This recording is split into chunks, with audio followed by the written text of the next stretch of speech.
शऊर व फिक्र के जौहर दिखा नहीं सकते, सुनहरे तार बदन पर सजा नहीं सकते। जो कीड़े रेंगते रहते हैं नालियों के करीब, वो मर भी जाएं तो रेशम बना नहीं सकते।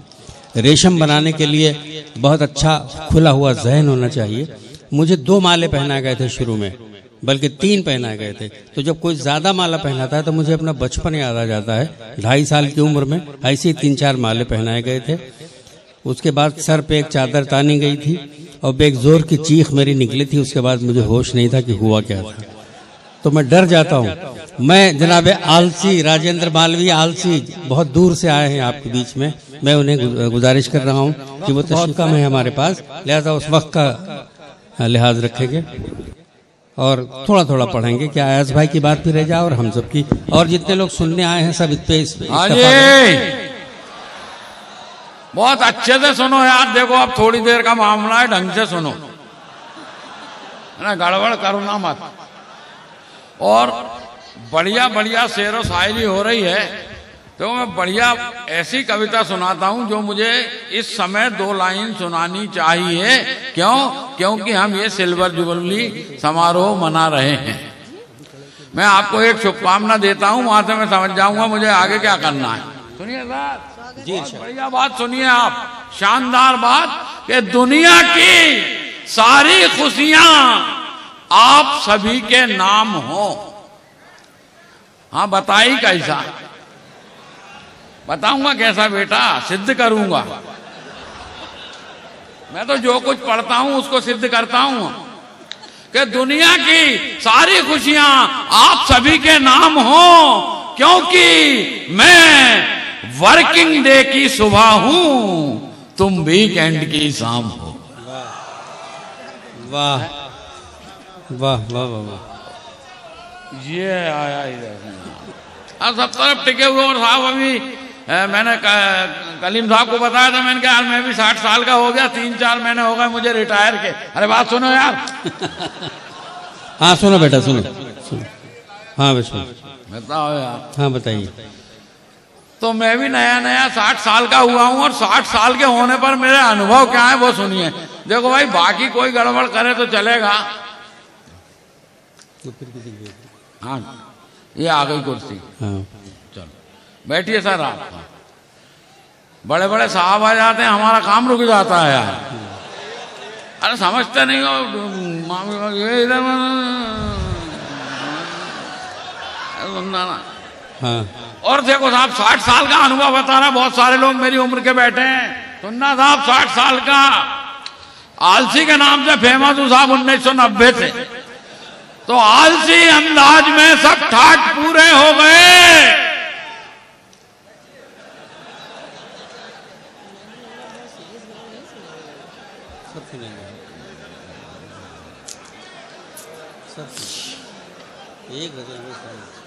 हो गया क्या? तो अब मैं आप सुनो। आलसी अंदाज में सब ठाठ पूरे हो गए, पर अकल हवाई है जब 60 पूरे हो गए। वाह वाह वाह वाह। हैं? अरे मैं अकल हवाई है जब 60 पूरे हो गए हैं।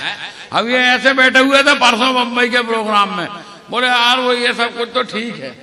मैंने कहा आगे की बात सुनो, और साहब बात पहुंच जाए तो मुझे आशीर्वाद देना। समय थोड़ा सा कम है कि मैं जिंदगी की हकीकत आपको इतनी आसानी से बता नहीं सकता।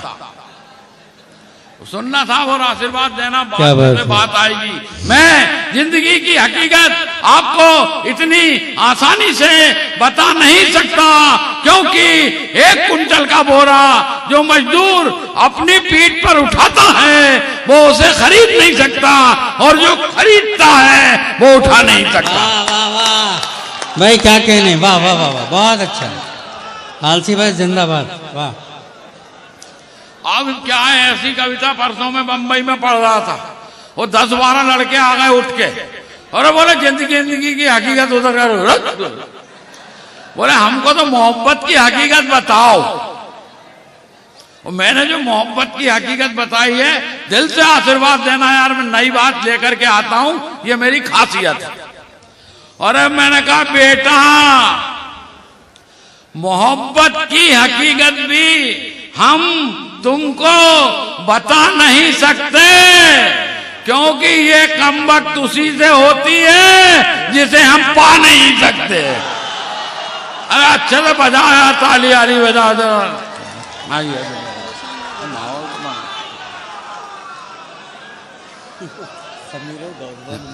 समझा करो, समय काम है, जल्दी जल्दी में निपटेंगे। हाँ भैया, नहीं जल्दी जल्दी बात तो सुनो आगे की। अरे ये करते ना गड़बड़ यार, बात सुनो साहब। 4 लाइन की अपने अनुभव की और बात करूं, उसके बाद अपन हंसी मजाक में चलेंगे कि हम जब आदमी 60 का होता है तो वो बयान दे सकता है साहब। हम अपनी जिंदगी के अनुभव का इस तरह बखान करते हैं। क्या बात। हम अपनी जिंदगी के अनुभव का इस तरह बखान करते हैं कि पहले जब हम बच्चे थे अपने बाप से डरते थे, आज हम बाप हैं अपने बच्चों से डरते हैं। वाह वाह वाह वाह वाह वाह। भाई साहब ये हंसने की बात नहीं है, ताली बजाने की बात है कि ये हाल हो गए अपने इस पोजीशन में आ गए। और देखो 5-7 में साहब पूरा मजा आपको दूंगा, गारंटी पूरी दे रहा हूं, बस आप आनंद लेते रहो। क्योंकि जीवन की आपाधापी में खुशियों के कुछ पल मिलते हैं। जीवन की आपाधापी में खुशियों के कुछ पल मिलते हैं, उनको उसी समय जी लेना, ये मत कहना कल मिलते हैं। बहुत अच्छा है। वाह। ये जो हो रहा है बवाल, आज ईश्वर ने आपको मौका दिया है साहब घंटे 2 घंटे आनंद लेने का, और मैं दावे से कहता हूं आज की रात आप हमारे अन्नदाता हैं, मगर हम आपके आनंददाता हैं। और अगर आप हमको अच्छे से नहीं सुन पाए तो हमको दुख होगा। एक बार समर्थन में जोरदार ताली बजाइए कि अपन इसको अच्छे से सुनेंगे। क्या भाई? और जब तुम अच्छे से सुनोगे तो हम अच्छे से सुनाएंगे। अच्छा चलो वो 6 लाइन की कविता सुन लो जिसमें आपको 3 बार मजा आएगा, हाँ गारंटी के साथ। और मैं तो देख रहा हूं कुछ लोग यहाँ ऐसे आए हुए हैं जिनको जिंदगी में कभी मजा ही नहीं आया। वो 6 लाइन में 3 बार मजा आएगा साहब। क्या अखबार में समाचार आया, अखबार में समाचार आया कि अपराध में डूबे हुए नेता अब चुनाव नहीं लड़ सकेंगे। तो 2 नेता बैठ के आपस में बात कर रहे थे, यार क्या जमाना आ गया है, अब शरीफ आदमी चुनाव लड़ेंगे। बहुत अच्छा, वाह बहुत अच्छा है, क्या अच्छा व्यंग है। वाह। बोले क्या जमाना आ गया है, अब शरीफ आदमी चुनाव लड़ेंगे। तो दूसरा नेता बोला, सुन रे भोला, दूसरा नेता बोला, सुन रे बोला, शरीफ आदमी सिर्फ चुनाव लड़ेंगे, जीतेंगे थोड़ी। बहुत अच्छा, ताली बजनी चाहिए यार। बहुत अच्छा है। शरीफ आदमी सिर्फ चुनाव लड़ेंगे, जीतेंगे थोड़ी, चुनाव हार कर वापस घर जाएंगे रोते रोते। अरे बेवकूफ, अगर आजादी के बाद केवल शरीफ आदमी ही चुनाव जीतते तो आज देश के हालात ऐसे नहीं होते। बहुत अच्छा, बहुत अच्छा, शुक्रिया, बहुत अच्छा। वाह वाह वाह। तो साहब ये सब कुछ ऐसे ही नहीं हुआ, ये सब हम लोगों ने ऐसी ऐसी कविताएं लिखी, नेताओं पर व्यंग लिखे, तब जाके थोड़े बहुत नेता सुधरे। आपने देखा थोड़ा बहुत सुधार आया है साहब। ये आरटीआई वगैरह अपन जानकारी ले लो, कितने करोड़ का पुल कितने में बना वगैरह वगैरह। थोड़ा तो नेता सुधरा, वो नेता सुधरे, थोड़े से नेता सुधरे, और नेता सुधरे तो साधु बिगड़ गए। यार जोरदार ताली बजती है यार इस बात पे यार।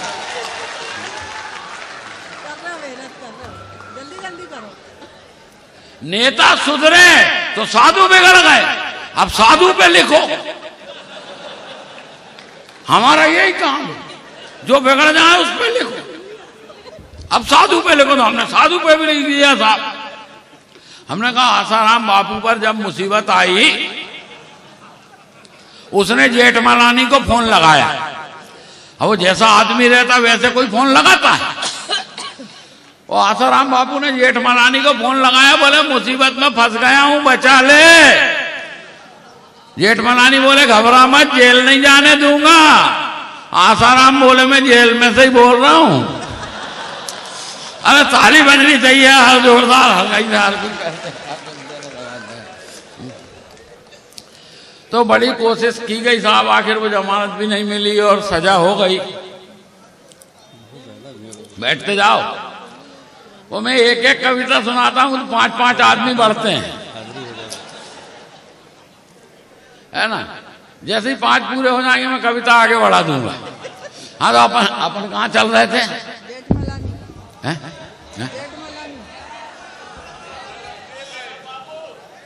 आसाराम बापू, और उसको साहब सजा हो गई, उसके बाद भी उम्मीद कायम।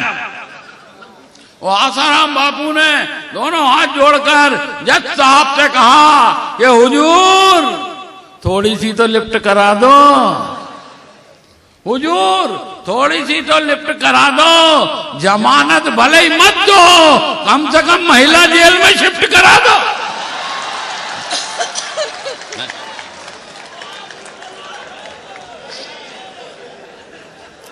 कि जमानत भले ही मत दो, कम से कम महिला जेल में शिफ्ट करा दो। और जज साहब उसका भी बाप, वो जज साहब ने जो जवाब दिया उसका मजा ले लेना साहब, आनंद बड़ी मुश्किल से आता है। वो जज साहब बोले आसाराम जी, आपकी तबीयत इतनी क्यों फड़फड़ा रही है, थोड़ा इंतजार करो, राधे माँ इसी जेल में आ रही है।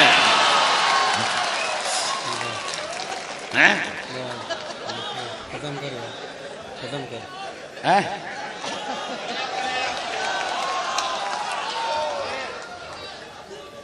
अरे मेरे को सब मालूम है क्या क्या करना है।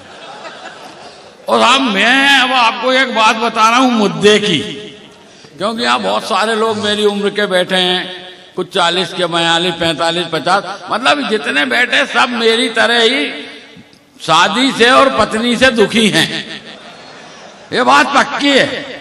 अब मुझे नहीं मालूम आप अपनी बीवी से कितने डरते हो। मेरी तो हालत ये है कि ये मोबाइल पे उसका फोन आता है तो मोबाइल कांपने लगता है? मेरा नंबर तो बाद में मोबाइल कांपने लगता।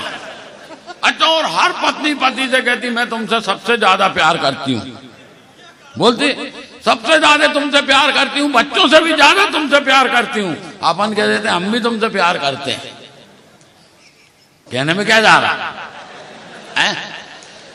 मगर मैं दावे के साथ कहता हूं भाई साहब, अपन पत्नी से सच्चा प्यार करते हैं, पत्नी अपने से प्यार नहीं करती। मैं सिद्ध करूंगा, मैं तो जो बोलता हूं सिद्ध करता। 2 मिनट बाद आपसे ताली बजवा लूंगा सिद्ध करके।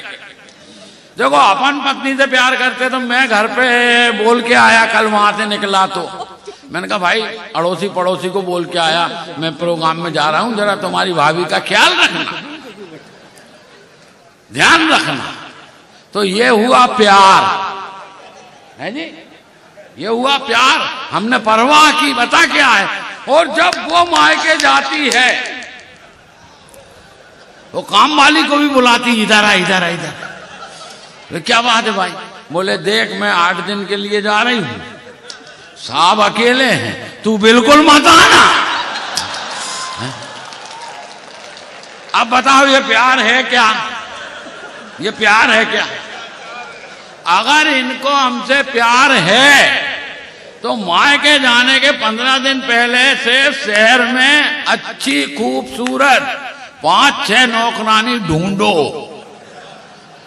और जाते समय उनको हमारा चार्ज दे के जाओ कि मैं जा रही हूं, अच्छे से सेवा करना साहब की जैसे मैं करती हूं। मगर ऐसा होता नहीं साहब, पत्नी से मामला बड़ा दुखी है साहब। मैंने एक कविता लिखी, वो मेरा मन है सुनाने का, वो तो मैं सुनाऊंगा सर जी, क्योंकि इनको कब्जे में लेना बड़ा कठिन काम है। अब कब्जे में ले लिया है तो थोड़ी देर संभाल भी लेने दो। नहीं, अयाज भाई इत्मीनान से बैठ गए हैं, मुझे टेंशन हो रहा है। बस बस अयाज भाई ऐसी कविता सुनाऊंगा कि आपका टेंशन उड़ जाएगा महीने साल भर के लिए, और अगले साल मेरे को फिर बुलाना, फिर सुनाऊंगा। तुम साल भर का टेंशन एक कविता में नहीं उड़ा दूं तो मेरा नाम राजेंद्र मालवीय नहीं। और सुनो साहब, कविता का शीर्षक है शादी के पहले का प्यार और शादी के बाद की झंझट। विषय बहुत पुराना है, मगर मैंने को है इसको इस ढंग से पिरोया है कि एक एक आदमी को आनंद आ जाएगा।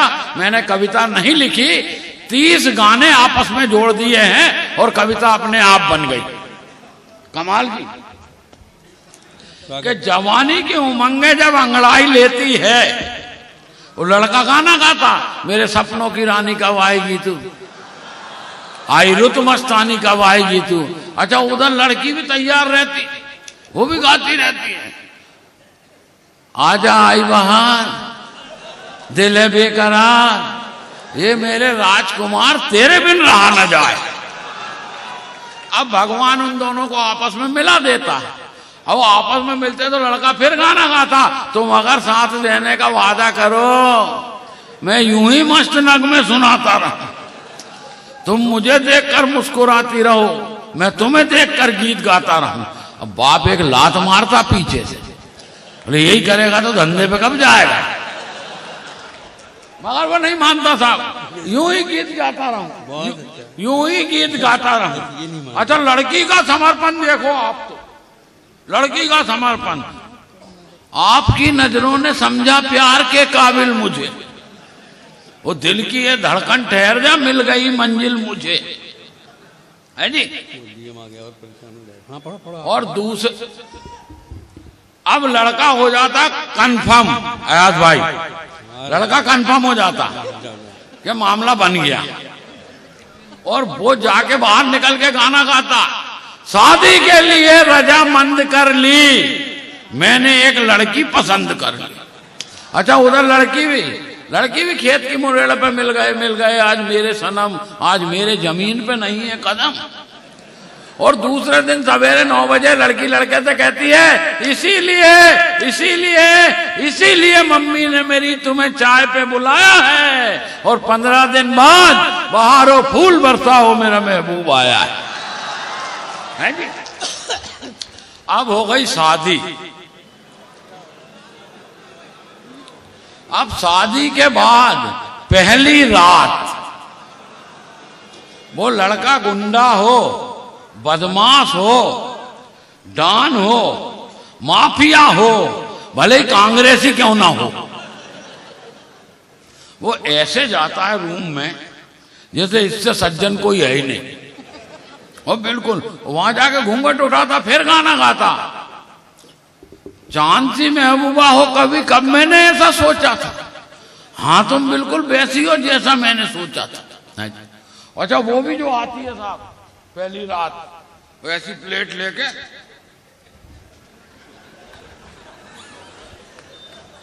मेरी भी आ रही थी, और मैंने कहा धीरे चल कहीं जमीन घायल ना हो जाए।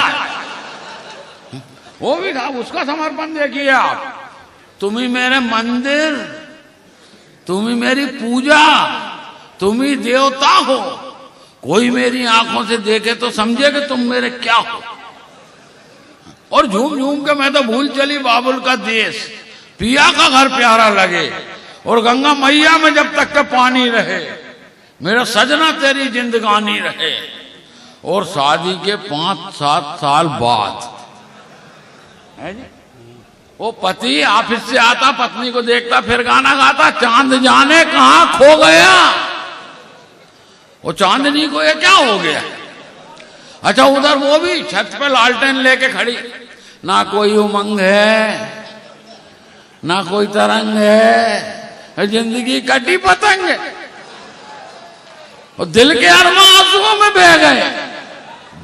और रोज लड़ाई हो रही साहब, रोज धमकी दे रही, माँ के चली जाऊंगी तुम देखते रहियो, माँ के चली जाऊंगी तुम देखते रहियो, माँ के चली जाऊंगी तुम देखते रहियो। अपन देखते ही रहते हैं, वो सिर्फ धमकी देती, जाती नहीं, जाती नहीं, यहीं रहती अपनी छाती पे, और लड़के के जवान होने का इंतजार करती है। आपने कई महिलाओं के मुंह से सुना होगा, बस एक बार मेरा गोलू बड़ा हो जाए, है? और साहब गोलू बड़ा हो गया 25 साल का, और अपने से हो गए 58, 60, 62 के। अब गोलू जवान, गोलू इधर खड़ा, वो इधर खड़ी, फिर उसने गाना गाया, आ देखें जरा किसमें कितना है दम, है? अब वो पति बेचारा 60, 62 का, 58 का जो गाना गा सकता है, और वही गाना अगर मैंने गाया हो तो भाई साहब जोर से मुझे आशीर्वाद देना कि लगे मैंने कुछ कहने की कोशिश की। बोले आ देखें जरा किसमें कितना है दम। वो बेचारा बोला घुंघरू की तरह बजता ही रहा हूं मैं। और इसी के साथ मैं आपसे विदा लेता हूं साहब, ताली आली बजा दो, जा रहा हूं लौट के।